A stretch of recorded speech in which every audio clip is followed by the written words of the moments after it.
এ ভাই এমন সেল দেখলাম যা জন্ম জন্মান্তরেও আমি ভুলিব না।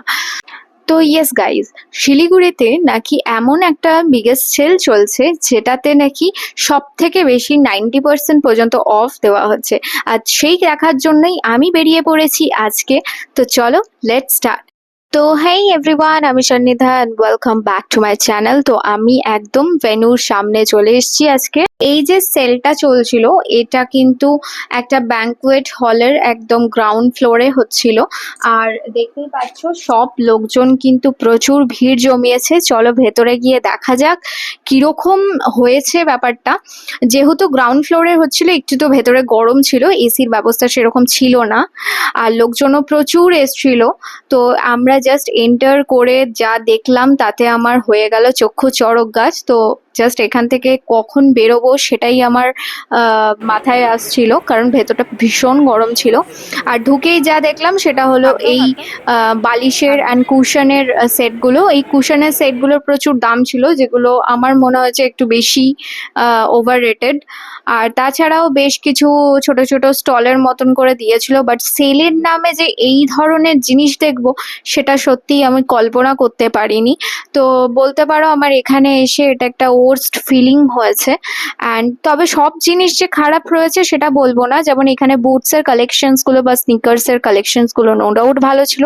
স্যান্ডেলস গুলো কমফর্টের দিক থেকে যদি বলি তা ভালো ছিল। বাট এই কুর্তিগুলোর দাম একটু এক্সেসিভ ছিল, যেগুলোর কোনো মানে হয় না এই রকম ভাবে রাখা থাকবে, তাও সেলের জন্য। মানে এটা একটু চিপ রেটেড লেগেছিল। বাট কাপড়ের কোয়ালিটির দিক থেকে যদি বলি, মোটামুটি সো খারাপ না। তো এখানে যে ব্যাগগুলো দেখলাম, ব্যাগগুলো দূর থেকে বেশ ভালোই লাগছিল, কিন্তু সামনে যাওয়ার পর আমার খুব একটা পছন্দ হয়নি। যদিও এগুলো ফার্স্ট কপিই মনে হলো, কিন্তু এগুলোর প্রাইস ছিল মোটামুটি ওই 1200-1400 করে, এরকমই কিছু প্রাইস ছিল।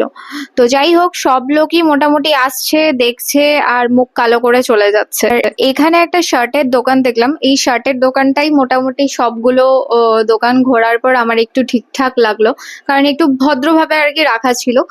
আর কোয়ালিটি গুলো আমি অতটা চেক করে দেখিনি, তবে মোটামুটি খারাপও মনে হলো না। তবে এগুলোর প্রাইসও একটু ওভার রেটেডই লাগলো। আর এখানে ব্যাগের কালেকশন গুলো বেশ ভালো ছিল, এগুলোর প্রাইস ছিল মোটামুটি 600 করে। তো এখানে দেখতে পাচ্ছ কি অবস্থায় রাখা রয়েছে জামা কাপড়গুলো। মানুষজনের দেখতে পর্যন্ত কত ইরিটেট লাগছে, জিন্স গুলোর অবস্থা কিরকম ভাবে রাখা রয়েছে।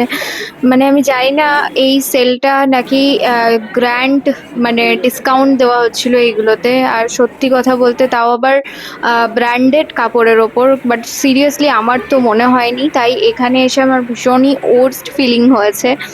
আর এখানে এই একটা দোকান দেখলাম, যে দোকানটায় খুব সুন্দর সুন্দর বেডশিট ছিল, অ্যান্ড বেডশিটগুলো খুব সুন্দর লাগছিল আর কোয়ালিটিও ভালো ছিল। এগুলোরও দাম ছিল 650 করে, এরকম কিছু আশপাশ। আর এখানে দেখো জাস্ট জিন্সগুলোর কি অবস্থা করে রাখা রয়েছে। তো এই ড্রেসগুলোর নাকি 450 দাম, মানে ভাবলেও অবাক লাগে ভাই, সত্যি। তো যাই হোক, মানে প্রচুর লোকজন এসছে ঠিকই, বাট বিশ্বাস করো যারাই এসছে তারা এত গালিগালাজ দিচ্ছে। এখানে জকির প্যান্ট বিক্রি হচ্ছে, মানে ভাবতে পারছো কি সব, মানে কল্পনাও করা যাচ্ছে না। যাই হোক, আর এগুলো কি বিক্রি হচ্ছিল আমি ঠিক বুঝতে পারিনি, সম্ভবত এটা বাচ্চাদের সেকশনই ছিল এগুলো। তো যাই হোক, এই রকমই ব্যাপার।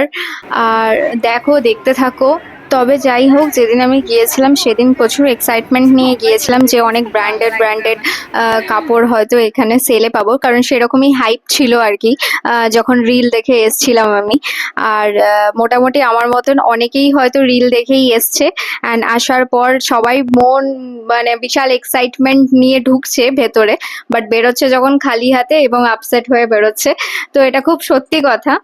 আর যাই হোক, তোমরা যারা গিয়েছো তারা অবশ্যই, যদি কেউ গিয়ে থাকো তাহলে আমাকে কমেন্ট করে জানিও তোমাদের এক্সপিরিয়েন্স কেমন ছিল।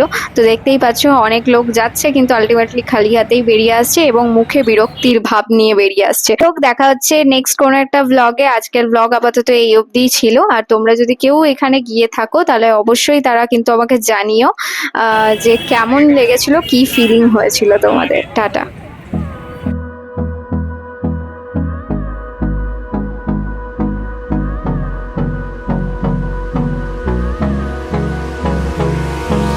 Hold me close till I get up. Time is barely on our side.